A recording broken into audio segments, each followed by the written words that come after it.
Rise and shine, it's shine. I don't think I can pull that off. Welcome back to Fins and Whiskers, where I have a very squeaky gerbil-like voice according to one of you. I'm sorry if you can't stand my voice, but I mean, I was kind of born with this voice, so I'ma just do my thing and give you a cage tour. So we're gonna start with their bedding and the part that takes up the majority of the space. But I use a mixture of KT Clean and Cozy as well as small Pet Select in white plain bedding. They have 38 centimeters or 15 inches of bedding, and I also mix hay to help support their tunnels. But no matter what bedding and what combination of bedding you use, you will need sturdier material to help them create and uphold their tunneling systems. Now that's where the beauty of carton comes in handy.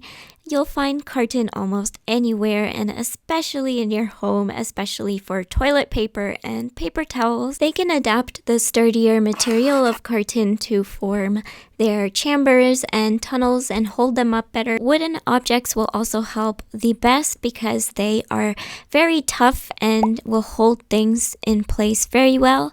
And sometimes the gerbils will even defy gravity using these items. I don't know how they keep the paper above. Another material that I absolutely love and absolutely would recommend for any gerbil enclosure is one I can't really show because it's kind of buried deep and blends in the bedding. But I love using biodegradable trays, and usually the ones that you get when you order takeout. So if you have those biodegradable trays when you order drinks, where they come in 4, well, they're very good to reuse for your gerbils and hold their tunnels as well. My gerbil's main chamber, which they have surprisingly put at the front of the tank, is actually built with the biodegradable tray that I put in, so it really made my heart happy to see that. Having sturdier objects to support also helps a lot, such as wooden hides. As you can see here, I have a little hut, a little wooden house, and it helps them. Although they've covered it, they've decided they do not want to use the cutout shapes as openings, but it does help them to hold up bedding and support their tunneling system a lot, and a lot more than any other material because it's a lot harder. And quickly going back to the hay dispenser that I use, I absolutely love this. It's made for rabbits and guinea pigs, but obviously this is just way too small to use as a hay dispenser for rabbits or guinea pigs. They eat a lot more hay. But it works perfectly for small rodents, especially gerbils who love to chew it. Now moving on to the other side of the enclosure, and my personal favorite part because it's just so pleasing to the eye. I love the warm colors that it has. Is where I keep their wheel and their sand bath, which the whole flooring is actually sand, and also I keep their water and salad dish here. Now, if you've been following me, you know I don't like putting their seed mix in a bowl. I like spreading it in the bedding because it encourages them to forage. And so the only reason I have a bowl for them is for their salad. I also keep their water dish here, and I prefer using a water dish to a water bottle because it's a lot more natural for them and they can easily access water. So the divider I'm using is actually Coroplast, and I measured it to size so that it reaches the top of the enclosure down to the bottom. Now, I do not recommend using Coroplast. I know you're thinking, well, then why are you using it? But the only reason that I am using it is because I have made it safe. I've used terracotta clay, which is safe for gerbils once completely dry, to block the corners, because the corners are the part they would be able to chew. And then my idea also is to put bendy bridges all across, so you won't even see the coroplast anymore. It'll be covered completely in the bendy bridges. So hey, if you want to donate bendy bridges to us, I'm totally kidding, but hey, we have merch also. You could consider buying that for the gerbils. But anyways, cardboard is a better divider to use. I don't have a lot of big cardboard boxes to make one to the size of the enclosure. So that's why I kind of abandoned the cardboard divider I used in the beginning, because it just was too short and they were climbing to the top and trying to bite the lid of the enclosure, which is inevitable sometimes when even with the enrichment they have, they're just too curious. So that's why I use Coroplast, because I was able to get it in a larger size. You could also cut wood to size if you are able to, or someone is able to do that for you safely. But again, although I have made the Coroplast in the enclosure safe to use because they are not able to chew it, they have, when I first had it, and I'm owning up to my gerbil mistake to you guys here because it's so important. Now, I did take them to the vet immediately because I was worried that they may have consumed pieces, but they made a hole in the Coroplast, and that Coroplast divider that I have has a hole, but I covered it up with terracotta clay, and I have now taken the necessary precautions because I underestimated gerbils and their chewing. I really thought that the material was too hard for them, but it was not. But we fixed that. They went to the vet. They've been okay for months. It's been a year since that incident, so they're perfectly safe. Now, to assure the safetiness of the divider that I'm using, I've put rocks that they absolutely cannot move. They're just not strong enough.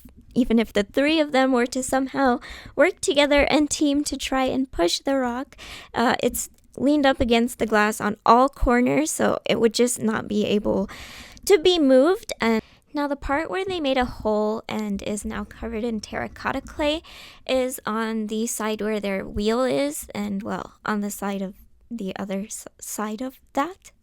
If that makes sense. I'm sure you're following. But I've also taken extra precautions since the terracotta clay there is definitely finicky because it's on an empty space because they made a hole. But there's rocks, but there's also a mini glass divider that was used for one of my fish tanks. I cleaned it up and I have it leaned up against the side of the bedding. So if you see this weird glass divider thing on the side when I'm doing those cage cleanings, that's what that is. And then I have a terracotta pot that's for plants leaned up against that glass divider. So they really can't move that either. And it has a rock as well, a very heavy rock. I do have kind of some tiny rocks, but those are just to fill in some spaces. That just kind of looks weird and out of place. They can't move because the bigger rocks that the gerbils cannot move are covering them. So it's all good. We're good. The gerbils are good. We have won. I have won the competition of trying to keep them safe and them trying to cover everything in bedding. I'm just glad that they are safe and that I finally figured it out, especially in a pandemic, because it wasn't easy for me to acquire such large material to create a divider for them. And they even love hanging out here. They sometimes nap in the apple dish. You know, they love napping in the sun.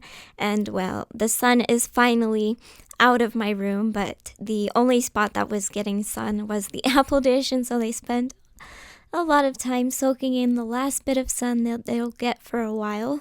They also have this hide that is made out of resin. It's a very hard and tough resin, so they cannot chew it. They have nibbled when it was new, but they really couldn't do any kind of even a scratch on it because it's just too tough of a material. They also have a coconut hide that I made. Now, the reason it's so important for gerbils to have a divided space or a cage topper for all of these things that I have here, similar to mice, they just cover everything and try to use everything as a benefit to their tunneling system. And while that's not a bad thing, it's also not a very good thing in captivity because they aren't able to go out into the wild to get water or to exercise. So in captivity, you need to provide helpful things, and we know them to be the wheel and obviously fresh water and sand. So that's why for gerbils, it's especially important. Hamsters don't necessarily burrow as much as gerbils. They are still very big burrowers, and they need big burrows, but they also have a sense of, I guess, a sense of keeping a space the way it should be. Now for 40 gallons or 20 gallons or 30 gallons, or I just went out of order there.